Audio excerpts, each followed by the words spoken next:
Over the years, there have been many show business acts that have seen great success, only to succumb to discord and strife at their peak. Who can forget Martin and Lewis, Abbott and Costello, Sonny and Cher,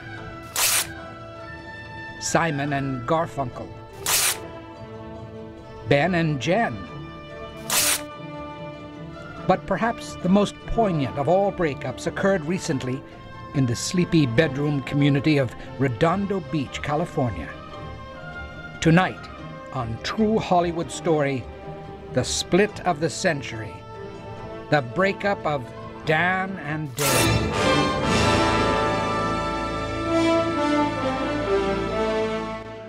The Dan and Dave story begins as so many do, in their early years, when they would take any gig they could. In this case, entertaining the troops.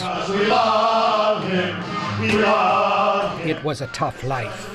It keeps us on the ball. You know, those were really hard times. In fact, sometimes we didn't even know where our next meal was coming from. But I gotta hand it to Dan. He always managed to find something to eat. As their popularity grew, the duo began to play clubs and cabarets. It was here that they developed their distinctive styles. That's why we call Alfred the champ. Yes, we do. Tell us a little more about him, David. I got some. He has a sailboat. It's named after him. He goes out sailing with all of his kin and all his grandkids. Look, aren't they cute to be him? That's why they call their grandpa champ. Life on the road began to grow more difficult as the crowd swelled. It became harder and harder for the boys to think of themselves as anything less than superstars. In the beginning, everything was great. We went everywhere together. We did everything together. You know, we went all across the country. We did everything. It was terrific. Things aren't quite the same as what they used to be. Now, Dave, don't get me wrong. Dave's a great guy. And, you know, we're still as tight as we ever were. I mean, we're like this. Dan, on the other hand, well, I don't know what's got into that guy. Everything is now mix it, get me this. Mix it, get me that. Where's my drink? Where's my pipe? Where are my slippers? I'm telling you, the guy's just out of control. And so it went. Days of wine and roses, limos and haute cuisine. And then, of course, there were the groupies. Oh my God, you know, after the show was so much fun. We used to go and we'd wait for them behind the backstage, and then we'd follow them, and we'd follow them all the way, and we'd pretend we were amazed, and we'd sneak up to the rooms. It was totally awesome. Dave, you know, Dave was kind of, you know, he used to say to us, like, you guys totally can't be in here, and like, something about a reputation that they had to preserve. It was totally lame. But Danny was so much fun. Danny, he used to party. Eventually, the hard living began to catch up to Dan. It started to show in performance. Stay with me, partner. I'm with you. I'm with you, David.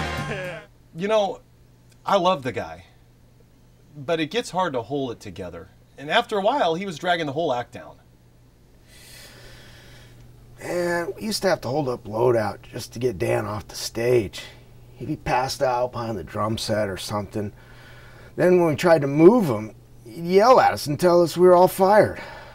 I'm just glad he didn't remember any of it the next day. It was at this point, with tempers flaring and the partnership fraying, that Dave began to seek other partners. There was always hope that Dan could change, but just in case.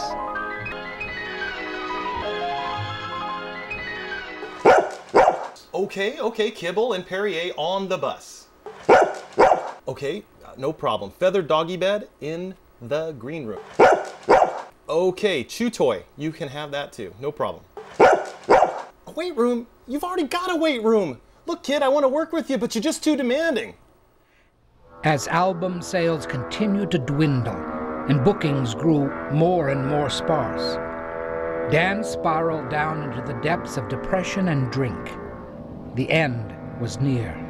Desperate to rejuvenate their careers, the pair tried alternate musical genres, moving away from their trademark cabaret act into country music. Classic rock. Not unusual to have worked for 40 years. Hip-hop.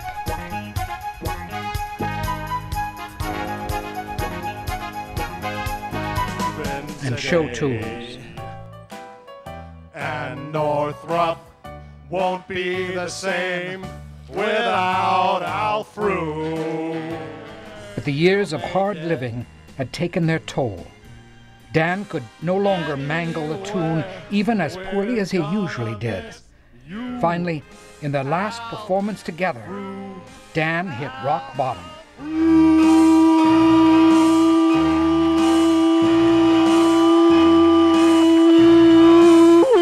And the act was through.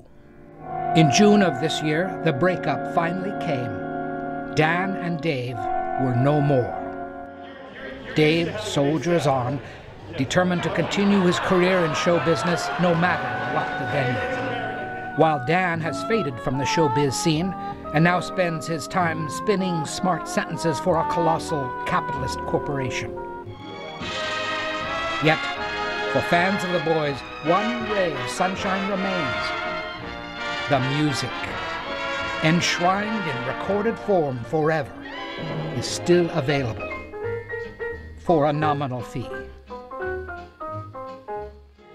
And that's tonight's true Hollywood story, the breakup of Dan and Dave.